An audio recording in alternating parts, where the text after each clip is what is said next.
Notícia Pro Trabalho. E hoje eu vou conversar com um amigo empreendedor que eu conheci lá no nosso grupo de network e recomendo. Também vou dar um beijo para os nossos outros amigos empreendedores lá.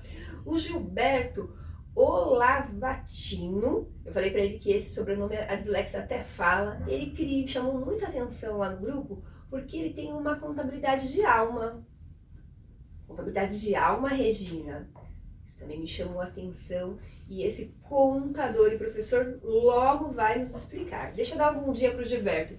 Bom dia, Gilberto. Bom dia. E até antes de você me explicar o que é a tal da contabilidade de alma, porque eu já sei um pouquinho, mas nosso público está curiosíssimo lá para saber, a gente tem uma série de amigos deficientes visuais que nos acompanham.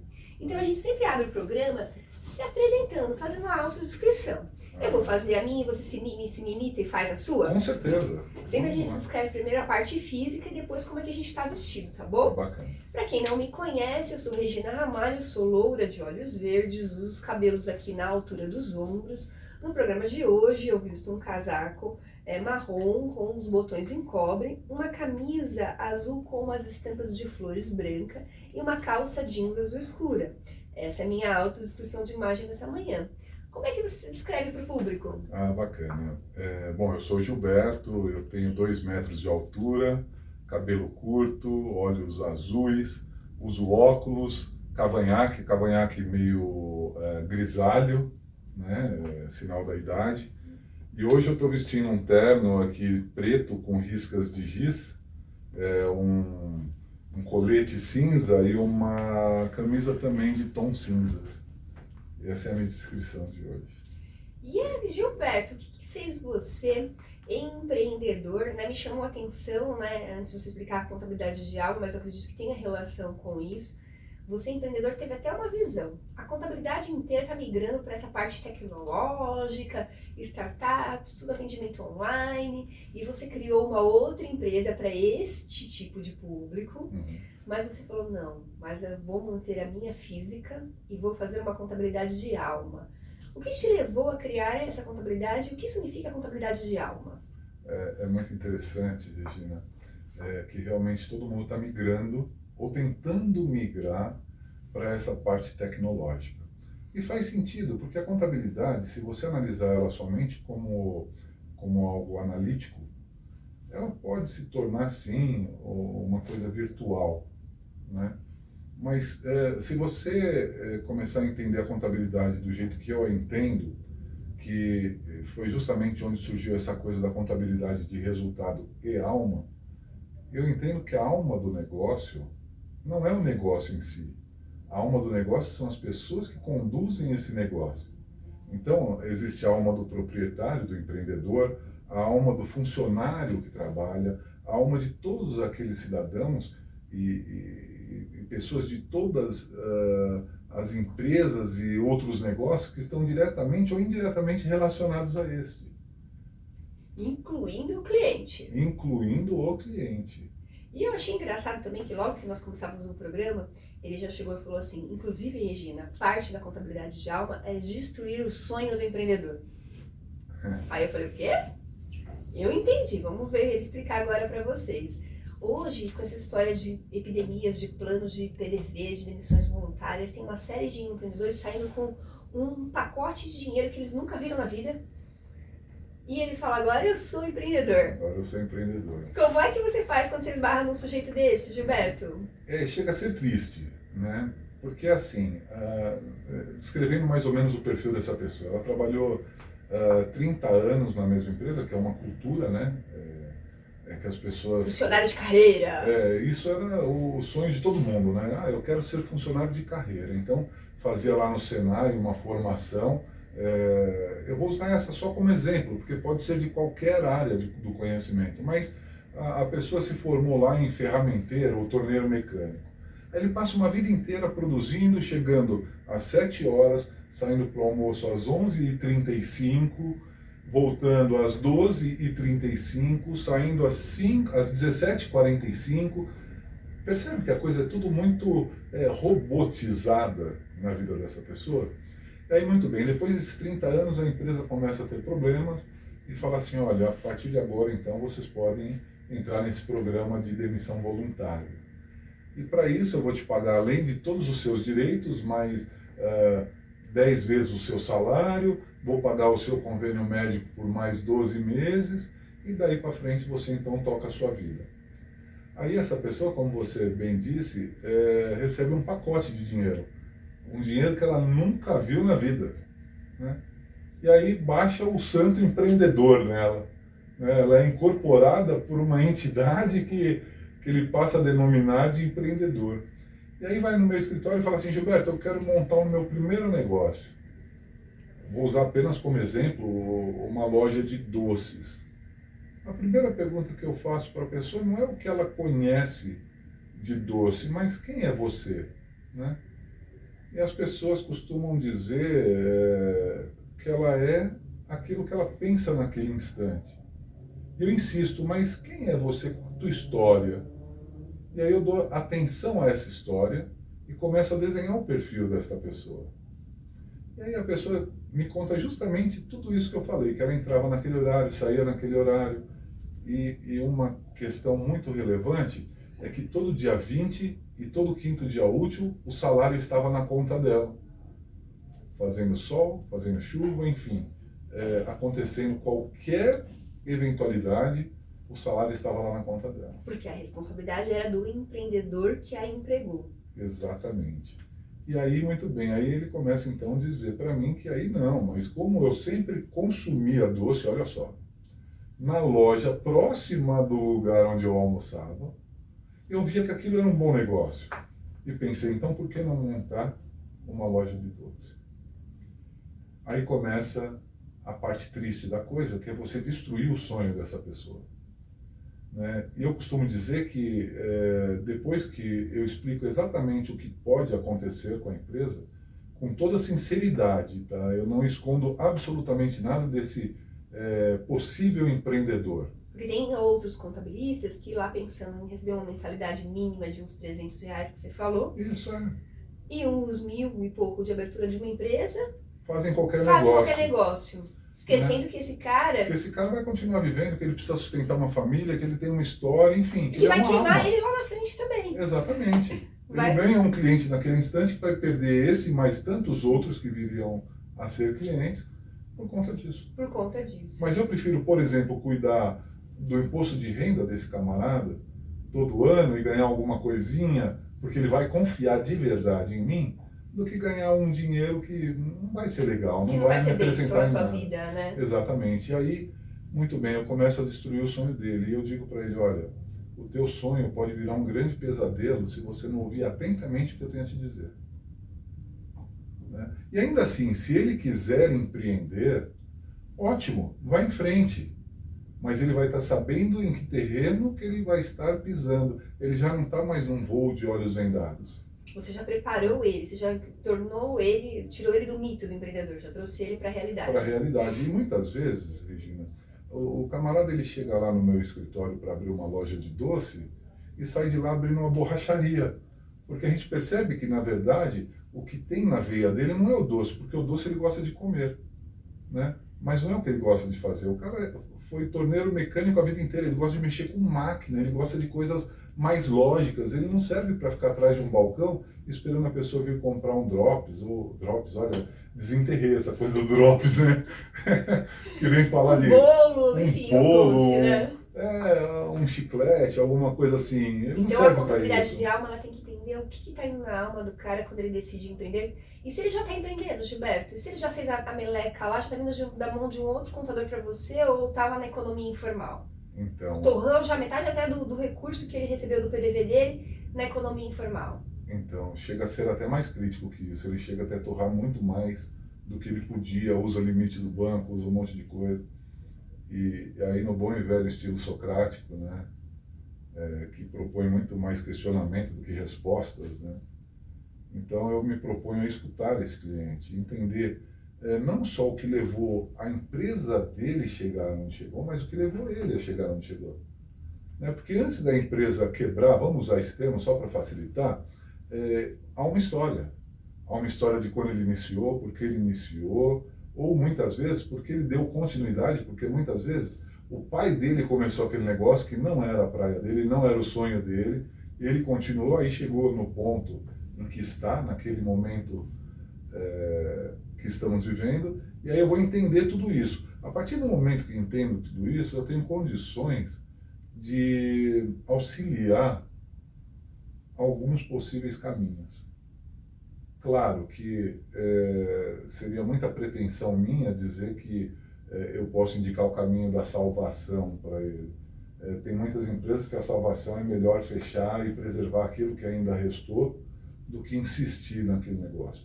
Mas essa coisa da alma é você entender qual é a capacidade de lidar com aquela turbulência que esta pessoa tem. Que muitas vezes a empresa dele tem condições de passar por essa turbulência em questões de capacidade produtiva, capacidade financeira, etc. Mas a alma dele já está quebrada. Então, muitas vezes eu proponho até uma psicóloga. Olha, aí entra lá aí a parceiraça, ela mesma, esposa, manda um beijo pra ela. Marlene, minha esposa, Marlene. companheira. E agora, antes da gente saber mais sobre a contabilidade de alma, chegou a hora de eu ganhar dinheiro, né? Você está contente com a foto do seu perfil profissional? Essa é a nossa especialidade, revelar o seu melhor ângulo.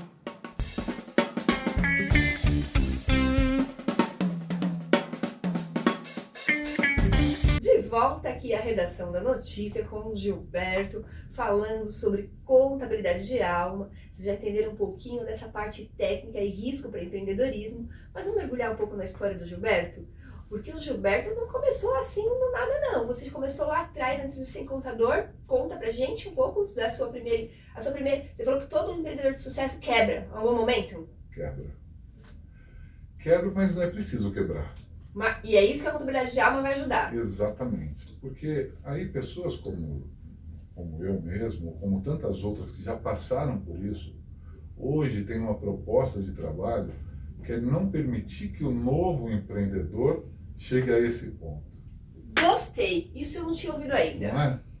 Então, eu comecei a empreender com 9 anos de idade. Olha que loucura! Eu juntava ferro velho das oficinas que tinham perto da minha casa e depois pegava uma carroça lá do depósito, vinha, buscava esse material e vendia. Assim, contrariei muito minha mãe naquela época, mas insistia nisso. Depois eu comecei a comprar revistas, olha só, a revista era Manchete, a revista Placar e tinha umas outras. Eu ia nos bairros mais abastados, comprava a revista já lida, a versão anterior, e vendia no meu bairro, que as pessoas não tinham condições de comprar revista nova na banca. Então talvez eu tenha começado ali um sebo, né? Um desses comércios que a gente vende livros usados. E dali passou para coxinha, aí foi com 14 anos eu comecei como office boy.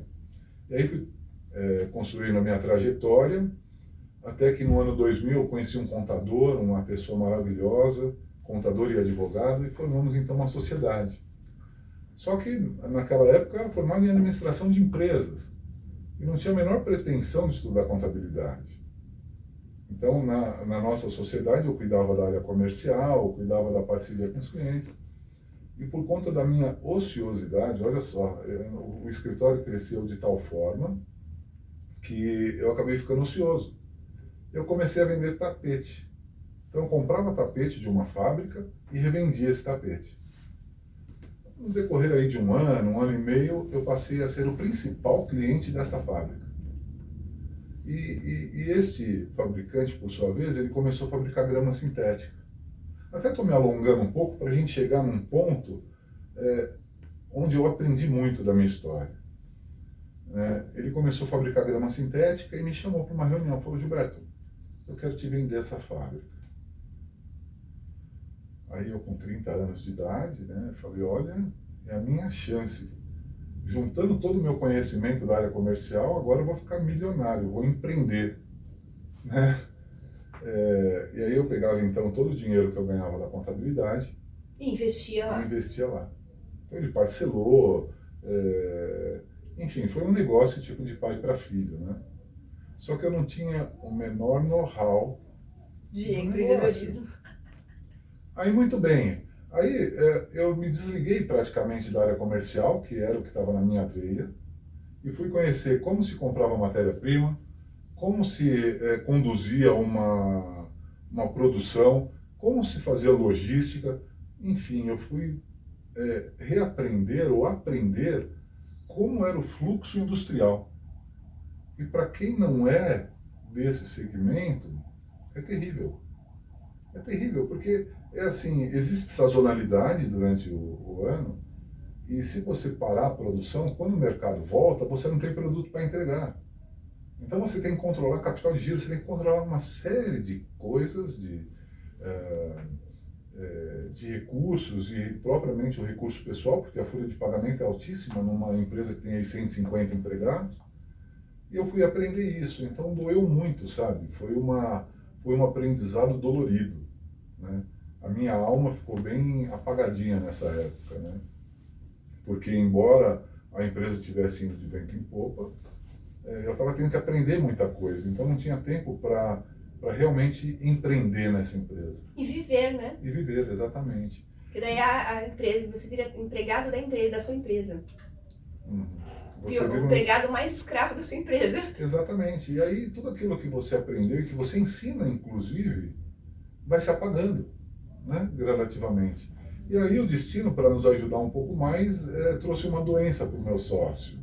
O meu sócio da contabilidade, que era o que financeiramente mantinha tudo funcionando, mantinha a engrenagem, né? Ele foi acometido por um câncer, um tumor maligno no cérebro, e aí começou o nosso martírio, porque começamos a perder clientes. Ele, em função da doença, ele era um cara muito correto, mas em função da doença começou a fazer algumas coisas que não condiziam muito com a nossa clientela, e nós fomos perdendo cliente. Então, aquele ganho, aquele resultado começou a despencar assustadoramente, né? Até que ele veio a falecer e com tudo isso eu acabei quebrando, né? Que faz parte, inclusive, como você começou até a falar, do quebrar, do empreendedor quebrar, né? Quebrar, mas tem que ficar de pé. E aí que vem a grande questão, né? Como que você continua daí para frente? Porque você começa a ter ações trabalhistas, você começa a ter banco te ligando, você começa a ter ações de execução, e você tem que parar e respirar. Tem que ter, de certa forma, um pouco de sangue frio, que a gente não tem. A gente acaba buscando forças onde a gente não tem. Eu não tinha ninguém para me dizer tudo isso, né? O meu parceiro, o meu sócio, o meu amigo, o meu advogado, o meu contador tinha morrido. E aí eu tive que aprender tudo isso sozinho. E curiosamente, Regina, eu fui em cada uma das 57 ações trabalhistas que eu tive. No início eu fui muito maltratado pela juíza que estava à frente dos casos. Mas à medida que ela foi percebendo que eu estava ali para realmente resolver o problema, mudou o tratamento. E aí eu comecei a perceber que ainda que tudo estivesse ruindo, se eu mantivesse a minha alma viva, se eu mantivesse a minha postura de tentativa de solução, eu conseguiria. E aí não deu outra, eu consegui. Só que tá aqui contando pra gente. E é muito legal isso, que quando o meu sócio ainda não tinha adoecido, eu falei, cara, eu quero ser que nem você. Vou estudar contabilidade. E eu morava numa cidade do interior, onde ficava a fábrica, e comecei a estudar contabilidade lá. Então, por 2 anos, eu estudei lá no interior. E aí, quando eu voltei a morar em São Paulo, eu dei continuidade no estudo. E aí eu fui fazer, então, um curso técnico em contabilidade, que é magnífico, você aprende o operacional da contabilidade, e depois concluí a faculdade, né? E foi aí, então, que nasceu a TOT Contabilidade, que é o meu escritório de contabilidade com alma. Ai, parabéns. E pensa que é só isso? Esse contabilista, empresário, empreendedor, ainda foi estudar uma outra ciência muito atual que cuida de gente. Conta pra gente rapidinho sobre essa ciência pra gente já fazer o fechamento. Ah, beleza. A Faculdade Paulista de Medicina, Universidade Federal de São Paulo, tem uma especialização em cuidados integrativos. Cuidados integrativos. É muito legal isso, porque os cuidados integrativos, eles nasceram lá no setor de neurociência. Então, um grupo de pessoas, de médicos, fisioterapeutas, que cuidavam de pessoas que eram cometidas por ELA, já ouviu falar em ELA? Esclerose lateral amiotrófica. Que vai perdendo os movimentos. Vai perdendo os movimentos ao longo do tempo e chega a paralisar e morrer. E eles começaram a pensar em como reconduzir essas pessoas para a sociedade, para que essas pessoas acreditassem que elas ainda tinham alma, e que essa alma ainda tinha vida, e que essa vida ainda valia a pena. Então eles ao longo do tempo construíram essa formação. Eu fui fazer essa formação. É um mergulho no próprio eu. Quando a gente sai de lá, nós saímos especialistas em nós mesmos. E quando a gente sai especialista em nós mesmos, a gente sai especialista na nossa alma. E aí você consegue olhar para o outro. Para o outro. E vocês já viram que o Gilberto vai voltar muitas vezes aqui conosco. Se Deus quiser trazer outros amigos lá do Recomendo. E esse grupo já promete. Olha, a gente já começou com contabilista de alma, porque no Recomendo tem só um de cada atividade. De cada atividade. Eu sou esse cara. Obrigada, amigo. Eu que Deus agradeço. abençoe o seu trabalho, os seus sonhos, também. o seu casamento, que continue assim. Tem outras histórias aqui que você vai contar só quando você ler um livro que conte a história dele todinha completa. Quem quiser saber outras informações, faz como? Pode entrar em contato através do nosso telefone, através do nosso site. O nosso telefone é o 2309-8339 e o meu WhatsApp é o 971838109. Obrigada. Eu que agradeço. E eu quero agradecer ao Ed e também pedir licença a Deus Pai Todo-Poderoso para que eu possa continuar aqui, à frente dessa ferramenta de comunicação, levando informações que transformem. Se vocês gostaram dessa reportagem e querem se tornar investidor na notícia, venham comemorar com a gente os 6 anos da notícia. O Ed vai colocar o link aqui na descrição para vocês saberem como adquirir o ingresso. Estarem lá com o Gilberto e tantas outras pessoas fazendo uma grande rede de network de conhecimento, sucesso e prosperidade com alma no ambiente de trabalho. Tchau!